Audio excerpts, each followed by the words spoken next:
সবাই পড়েন কুল হুয়াল্লাহু আহাদ আল্লাহুস সামাদ লাম ইয়ালিদ ওয়া লাম ইউলাদ ওয়া লাম ইয়াকুল লাহু কুফুয়ান আহাদ। পড়েন আল্লাহু আকবার।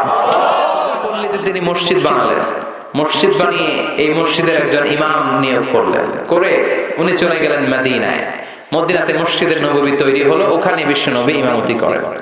কুবা পল্লীর যিনি ইমাম, উনি প্রতি রাকাতে জাহরি কেরাত, যে রাকাত সালাতে আছে মাগরিব, ফজর, এশা, এই প্রত্যেক রাকাতে উনি কেরাত যখন শুরু করতেন সূরা ফাতিহার পরে সূরাতুল ইখলাস দিয়ে শুরু করতেন, এরপরে আরেকটা সূরা, দ্বিতীয় রাকাতে ফাতিহা দিয়ে শুরু, এরপরে সূরা ইখলাস, এরপরে আরেক সূরা। এশার নামাজেও সূরা ইখলাস, ফজরের নামাজেও ইখলাস, মাগরিবের নামাজেও ইখলাস।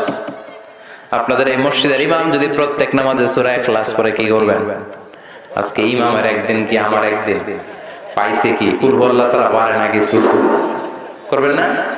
কুবা মসজিদের মুসল্লিরাও তাই করলেন, সব জোটবদ্ধ হয়ে ইমামরে ধরলেন, ইমাম সাহেব খালি ইখলাস পড়েন কেন? ইমাম বলে আমার ভালো লাগে, নামাজ পড়লে পড়ো নাইলে ভাগো। কি ইমাম দেখছে? কারণ এটা বাংলাদেশের সিস্টেমের সভাপতি সেক্রেটারির নিয়োগ দেয় ইমাম না, নিয়োগ দিয়েছে বিশ্বনবী। নিয়োগ বাতিল করলেও করবে বিশ্বনবী, চিল্লায় বলেন ঠিক না? এটা এলাকার সভাপতির দেয়া ইমাম না, সেক্রেটারির বানানো ইমাম নয়, নিয়োগ দিয়েছে বিশ্বনবী। মুসল্লিদের কিছু করার নাই, সব মুসল্লি মিলে বিশ্বনবীর কাছে যায়, যে বলে নবী এমন ইমাম আপনি দিয়েছেন, মাগার কুল হুয়াল্লাহ ছাড়া কিছু পড়ে না, খালি কুল হুয়াল্লাহ। বিশ্বনবী বললেন ঘটনা কি, এরকম করে কেন, ডাকো তো। ডেকে আনা হলো, বিশ্বনবী বললেন ঘটনা কি সাহাবী, মালাক আসলে এমন ঘটনা কি করি, কেন করো, কেন প্রতি রাকাতে সূরা ফাতিহার পরে কুল হুয়াল্লাহ ধরো? সাহাবী বললেন নবী এই সূরাটা আমার খুব ভালো লাগে, ফিহি সিফাতুর রহমান, এই সূরার ভেতরে আমার আল্লাহর পরিচয় পাই। এই ছোট্ট সূরার ভেতরে আল্লাহ তার নিজের পরিচয় এত সুন্দর করে দিয়েছেন গো নবী, কোরআনের কোন সূরায় এতটা সুন্দর দেয় নাই। এই সূরা পড়লে আমার হৃদয় ঠান্ডা হয়ে যায় গো নবী। বিষ্ণু বললেন ঠিক আছে, ইমামতি বাতিল হবে না, ইমামতি থাকবে, যতদিন মন চায় তুমি ইখলাস দিয়েই নামাজ পড়াবা। আর জেনে রেখো আল্লাহ আমারে জানিয়ে দিয়েছে এই ছোট্ট সূরার প্রতি তোমার ভালোবাসা, এই ভালোবাসার কারণে আল্লাহ তোমারে জান্নাত দান করেছে। এই সূরার মর্যাদা কম কম না বেশি বেশি? ইমামতি টিকে গেল, প্রতি ওয়াক্তে উনি সূরা ইখলাস দিয়ে পড়াতেন। বিশ্বনবী তাবুক যুদ্ধে গেলেন, মুআবিয়া ইবনে মুআবিয়া আল মুজহানি মদিনাতে ইন্তেকাল করলেন, বিশ্বনবীর সাহাবা। তাবুক যুদ্ধে বিশ্বনবী সরাসরি অ্যাটাক করেছেন। কিছু যুদ্ধে বিশ্বনবী ব্যাটালিয়ন পাঠাতেন, মিলিটারি, গো টু অ্যাটাক দা কারিয়া, ওইখানে যে অ্যাটাক করো। যেটাতে পাঠাতেন ওইটার নাম হচ্ছে সারিয়া, আর যেটাতে নিজে তলোয়ার নিয়ে নামতেন ওইটাকে বলে গাজওয়া। ওটার কি বলে? গাজওয়ায়ে তাবুক। নিজে গেলেন, বিশ্বনবী বিশাল সৈন্যবহর নিয়ে এসেছে। এটা যখন মুশরিকদের আন্ডা বাচ্চারা শুনতে পেল, সব জামা কাপড় লইয়া দৌড়, সব দৌড়, ময়দান ফাঁকা, যুদ্ধই হয় নাই। যুদ্ধ ছাড়া তাবুকের ময়দানে বিশ্বনবী জয় লাভ করেছেন। সুবহানাল্লাহ। বিশ্বনবী আল্লাহর দরবারে শুকরিয়া করলেন। হঠাৎ তিনি দেখলেন সূর্যের আলো কমতে শুরু করেছে, কি যেন সূর্যের আলোকে আড়াল করে দিচ্ছে। খেয়াল করে দেখলেন বিশাল ডানা নিয়ে সাইয়েদনা জিবরাইল নেমে এসেছে। সাইয়েদনা জিবরাইলের পেছনে পেছনে হাজার হাজার লক্ষ লক্ষ ফেরেশতা। বিষ্ণু বললেন জিবরাইল ঘটনা কি, কেন আসলা?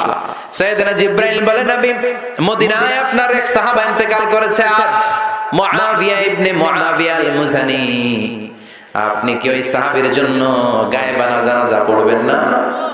বিষ্ণু বললেন তাই নাকি? সবাই পড়ো ইন্না লিল্লাহি ওয়া ইন্না ইলাইহি রাজিউন। বিষ্ণু সব সাহাবাদের নিয়ে ইন্না লিল্লাহ বললেন, আর বললেন মুআবিয়া মারা গিয়েছে, মুআবিয়া ইবনে মুআবিয়া আল মুজহানি মদিনায় মারা গিয়েছে। ও সাহাবারা আসো, এখনই আমরা গায়েবানা জানাজা পড়ব। বিশ্বনবী সাহাবাদেরকে নিয়ে জানাজার জন্য প্রস্তুতি নিলেন। দেখলেন সাইয়েদনা জিবরাইল পিছনে কাতারের মধ্যে শামিল হয়েছে। বিশ্বনবী বললেন জিবরাইল কত ফেরেশতা এসেছে তোমার সাথে? সাইয়েদনা জিবরাইল বললেন 1,40,000। দুই কাতার করলেন সাইয়েদনা জিব্রাইল। প্রথম কাতারে ৭০,০০০, দ্বিতীয় কাতারে ৭০,০০০। বিশ্বনবী জানাজা শুরু করলেন। আল্লাহু আকবার, আল্লাহু আকবার, আল্লাহু আকবার, আল্লাহু আকবার। 4 তাকবীর দিয়ে জানাজা শেষ। দোয়া করলেন মুআবিয়ার জন্য। এবার সাইয়েদনা জিব্রাইল রেজে বললেন, ও জিব্রাইল, কোন সাহাবীর জানাজায় তোমরা তো নামাজ পড়তে আসো না, আর আসলেও এত ফেরেশতার বহর নিয়ে আসো না। ঘটনাটা কি আমল করেছে আমার মুআবিয়া? কি এমন ভালো গুণ আছে আমার মুআবিয়ার জীবনে, যেই মুআবিয়ার গায়েবানা জানাজার মধ্যে 10,000 নয়, 20,000 নয়, 50,000 নয়, 1,40,000 ফেরেশতার বহর নিয়ে জানাজা পড়তে এসেছো? কি ছিল আমার মুআবিয়ার গুণাবলী? সাইয়েদনা জিব্রাইল বললেন, ও নবী, আপনার এই প্রিয় সাহাবা মুআবিয়া ইবনে মুআবিয়া আল-মুজানি, তার চমৎকার একটা বৈশিষ্ট্য ছিল। এই বৈশিষ্ট্যের জন্য আল্লাহ তাকে পছন্দ করেছে। তার বৈশিষ্ট্য ছিল, আপনার এই সাহাবী কাঈদান আও জালিসান আও মাশিয়ান, মানে উঠতে বসতে চলতে ফিরতে সব সময় আপনার এই সাহাবী পড়তে থাকতো কুল হুয়াল্লাহু আহাদ।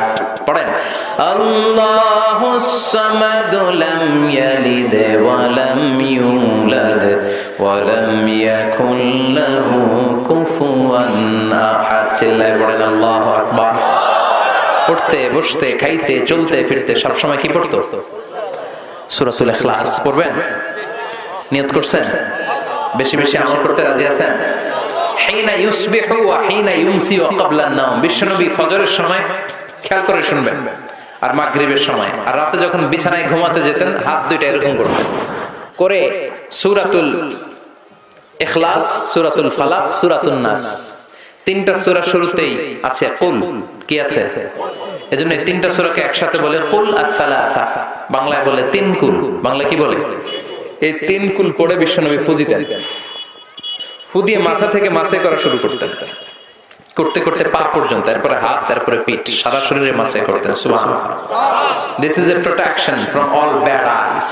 সব হিংসুকের হিংসা থেকে, সব শয়তানের ওয়াসওয়াসা থেকে, সব ধরনের ব্ল্যাক ম্যাজিক থেকে, জাদু বানটোনা, এগুলো থেকে প্রোটেকশন প্রতিদিন সকালে সন্ধ্যায় ঘুমোতে যাওয়ার আগে নিতেন। পড়েন সুবহানাল্লাহ। নিতে রাজি আছেন তো? প্রোটেকশন দিবে কে? নাকি বডিগার্ড? বডিগার্ড প্রোটেকশন দেয়। অনেক মন্ত্রীর বডিগার্ড আছে না?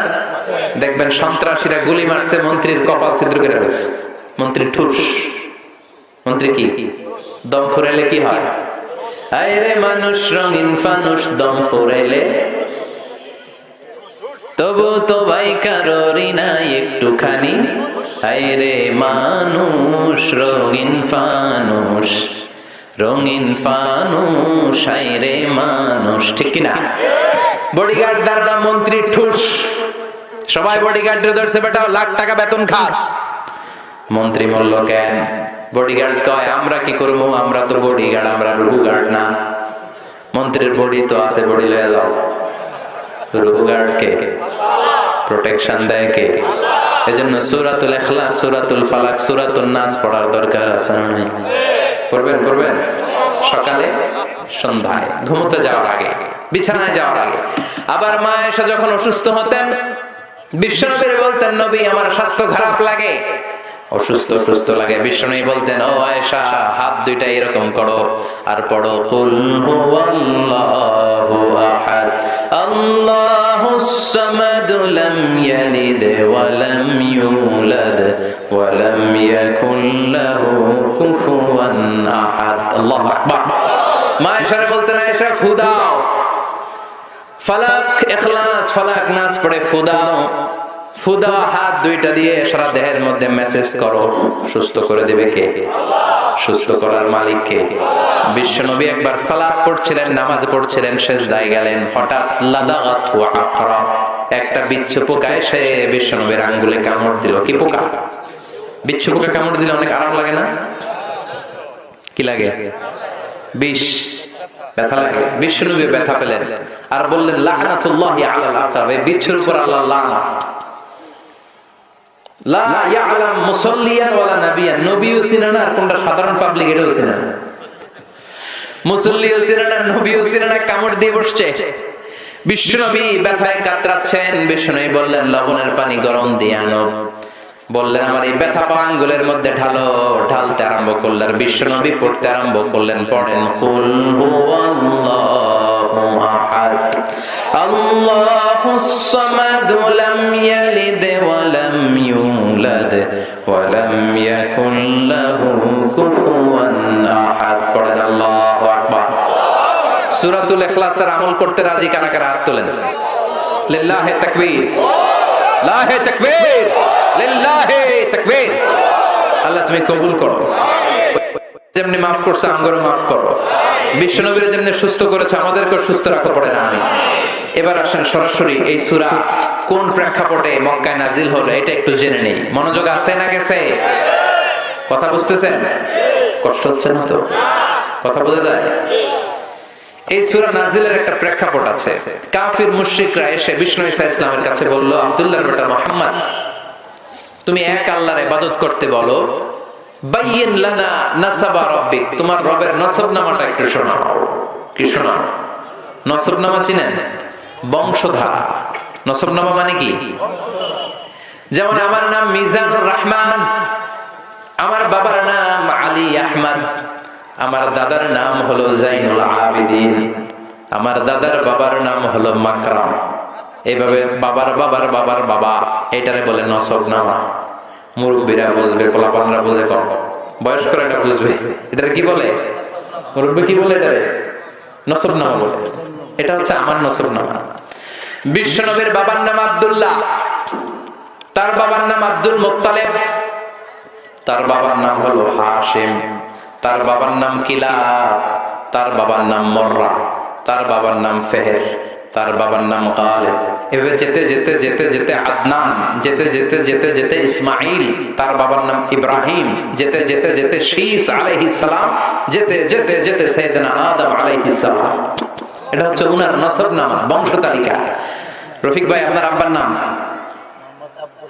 মোহাম্মদ আব্দুর রাজ্জাক। দাদার নাম আব্দুল সামাদ। ওনার বাপের নাম ভুলে গেছি, ভুলে গেছে। তাহলে এটা হচ্ছে রফিক ভাইয়ের নসবনামা। বুঝতে পারছেন? কথা কয় না? কথা বুঝতে পেরেছেন? মুশরিকরা এসে বলে, আব্দুল্লাহর বেটা মুহাম্মদ, তোমার আল্লাহর নসবনামাটা বলো। মানে তোমার আল্লাহর আব্বার নাম কি? তোমার আল্লাহর দাদার নাম কি? তোমার আল্লাহর দাদার বাপের নাম কি? তার বাপের নাম কি? তার বাপের নাম কি? এইভাবে সবাই যখন বিশ্বনবী বলে, বিশ্বনবীরা জিজ্ঞেস করলো আল্লাহর নসবনামা বলো। সাইয়েদনা জিবরাইল এসে বললেন, ও নবী, আপনি রেগে যাবেন না, চিন্তিত হবেন না। ওদের মুখের উপরে উত্তর দিয়ে দেওয়ার জন্য 4টা আয়াত বিশিষ্ট ছোট্ট একটা সূরা রব্বুল আলামিন এইমাত্র আপনার কাছে নাজিল করেছেন। আপনি তাদের মুখের উপরে এই সূরাটা ছুড়ে দেন আর পড়েন কুল হুয়াল্লাহু